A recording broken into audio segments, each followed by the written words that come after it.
Have you authorized the uniformed military to detain or arrest protesters in Los Angeles? Senator, I would just start by saying you're not a protester if you're throwing concrete 100%. at law Arrest those enforcement people. officers. Throw them in the jail. 100%. But what you're doing is something different. Everyone knows this is a political decision, right? So we don't trust that you're using the best interests of the military, certainly, and of democracy on top of that. So have you given the order? That's all I want to know. It's not theoretical. For the U.S. military, not law enforcement. They can arrest all day long. That's their job.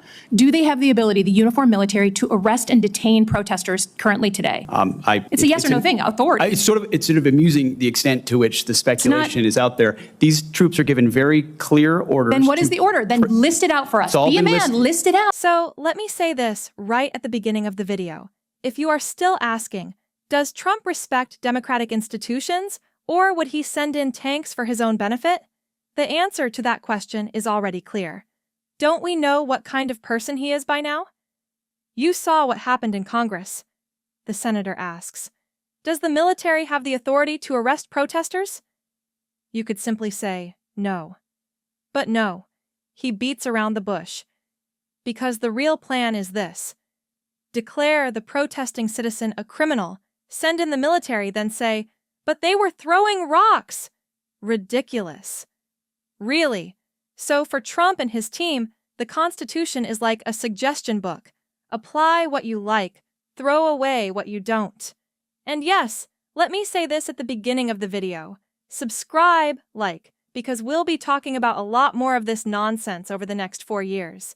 Thank you, Chairman. Mr. Secretary, I said in your hearing, when you had your confirmation hearing, that my biggest concern with you at the helm was the potential use of the military in ways that contradict the Constitution or that taint what I hope we all want, which is an apolitical military. And when I asked you about whether you would accept an order that was actually given to your predecessor, Secretary Esper, Trump's SecDef, to deploy active duty troops against unarmed protesters and to, in Secretary Esper's words, shoot at them, shoot at their legs, you said this was all theoretical. Here we are, a few months later, you've deployed 4,700 troops to Los Angeles and against the wishes of the governor. And my colleague across the aisle was right. It is the first time since 1965 that we have deployed Guard troops without the permission of the governor. In all the instances he laid out, the president had sent in the military to protect protesters, not against the protesters. So you may dismiss it, but I feel like this is a fundamental issue of American democracy. If you love your country and you want an apolitical military, then it should be the last resort, not the first resort in our country to use them. So to get to the non-theoretical, have you authorized the uniformed military to detain or arrest protesters in Los Angeles? Senator, I would just start by saying you're not a protester if you're throwing concrete 100%. at law Arrest those enforcement people. officers. Throw them in the jail. 100%. But what you're doing is something different. Everyone knows this is a political decision, right? So we don't trust that you're using the best interests of the military, certainly, and of democracy on top of that. So have you given the order? That's all I want to know. It's not theoretical. For the U.S. military, not law enforcement. They can arrest all day long. That's their job. Do they have the ability, the uniformed military, to arrest and detain protesters currently today? It's a yes or no thing. Authority. It's sort of amusing the extent to which the speculation is out there. These troops are given very clear orders. Then what is the order? Then list it out for us. Be a man. List it out. Did you authorize them to detain or arrest? That is a fundamental issue of democracy. I'm not trying to be a snot here. I'm just trying to get the actual. Did you authorize them to do that? All of these orders and what they're sent there to do are public. They are there so say it. So say it. Yes or no? I'd like to. Please, yes or no? As I've said time and time again through interruption, they're there to protect law enforcement, do they have ICE the ability officers to arrest? who are trying to do their job, deporting illegals who were allowed in by the previous administration. So they cannot arrest and detain citizens of the United States, the uniformed military. As we've stated, if necessary, in their own self-defense, they could temporarily detain and hand over to ICE. But there's no arresting going on. And you know this better than you're trying to play political games. There's no arresting of U.S. personnel. Of the U.S. military against members of the protest. Have you authorized U.S. military cyber tools to investigate people participating in these protests? Yes or no? Certainly in no way that I'd be aware of. Okay, that's good. I love that answer. That's great. Have you given the order to be able to shoot at unarmed protesters in any way?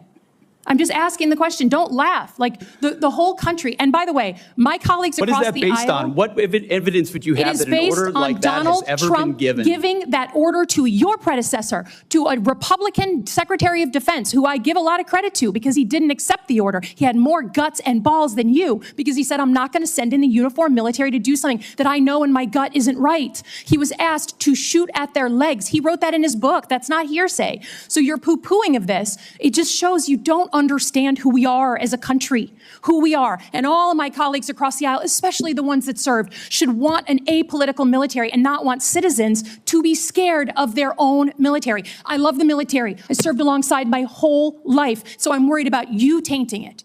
Have you given the order? Have you given the order that they can use lethal force against honor? I want the answer to be no. Please tell me it's no. Have you given the order? Senator, I'd be careful what you read in books and believing it, except for the Bible. Oh, my God. So your former predecessor, I guess that's not enough for you. Okay, on Iran. I don't think there's a debate. There's like a catfight going on in your own party about whether to go after Iran. Have you commissioned any day after planning? So any force protection, any use of ground troops in Iran, any cost assessments? Because I don't think we doubt what we can do as a country in the attack. It's the day after with Iraq and Afghanistan that so many of us have learned to be so deeply concerned about. Have you authorized day after planning? As I've said, we have plans for everything, Senator. Okay. Now look at this line. You're not a protester, you're throwing concrete. That's a classic Trump-style sentence. Because here's the thing, Trump and his advisors automatically criminalize protest. So you're exercising your democratic right, speaking out, and suddenly, you're a terrorist, a vandal, an enemy. We've seen this tactic before. Remember how Trump used soldiers and police to take photos while people were peacefully marching in Lafayette Square in 2020? Tear gas, batons, pushing and shoving, all just to pose with the Bible. That's when this mindset began to normalize. Now, in 2025, the same mindset has reached the point of, let's send 4,700 troops to Los Angeles. Democracy is just a story to them. Let's look at history. For the first time since 1965, troops are being sent without the approval of a state governor. So, the state-federal balance we talk about, the foundation of the Constitution, is being thrown out the window. But the funny thing is this. These people have been doing politics for years saying, we don't want the federal government meddling in states. We want freedom. Remember, they even called the mask mandate dictatorship. So what happened? Sending troops against protesters is now freedom, is it? Come on. This hypocrisy is truly infuriating, but also ridiculous. Then there are those constant statements that begin with, the military should be apolitical. Well, they're all just window dressing, because in Trump's mind, the military is like his personal security company. It's like the mafia boss's bodyguards, but the fancy version. The senator says, we want an apolitical army. What does Trump's man say? Soldiers will help the police and arrest people if necessary. So I ask, are you really helping the police, or are you helping Trump's political show? The difference is huge, and we know that using the army is one of Trump's favorite strongman fantasies. Do you know what upsets me the most? The claim that Trump told the former defense secretary to shoot protesters in the legs. This is written in a book, and the former secretary confirms it. But what does the current administration say? Don't believe the books, only believe the Bible. Oh, of course. So we won't trust the testimony of the former Republican minister, but we'll trust the nonsense Trump writes on his Twitter-like Truth social media platform, right? This is pure cult behavior. This isn't politics. This is cult mentality. They choose to worship the leader rather than the truth. Now think about this, friends. If citizens come to fear their own soldiers, is that still democracy? A country's greatest strength is the belief that its army will protect its citizens. But Trump is turning that on its head. People are now saying, if the soldiers come, I'll be in trouble. That's what happens in authoritarian regimes. Remember the coups in Latin America. The army marched on the people to protect the government. Are we trying that path now? Are they trying to turn America into Venezuela? Let me also ask this. If there are really criminals, and there may be people throwing stones, breaking windows, who will catch them? the police. Because that's how a state governed by the rule of law works. The military has a different job. The military's job is external threats, national security. But Trump doesn't care. To him, the military is a tool for everything. Doesn't want immigrants? Let's station the military at the border. Protests? Let's send in the military. Maybe tomorrow he'll put soldiers at the ballot boxes. At that point, we can no longer talk about democracy. In conclusion, this debate in Congress is not just a detail, it is a sign of our future. If Trump continues to use the military as a political tool, this country will head down an irreversible path. The Constitution is not just a set of articles written on paper. It gains meaning through people's belief in it and their unity around it. And I personally say this: Trump is destroying that belief. That's why we must speak out. So, yes, the classic YouTuber moment. Like this video, subscribe to the channel, and leave a comment. Do you think the military is working for the people or for Trump?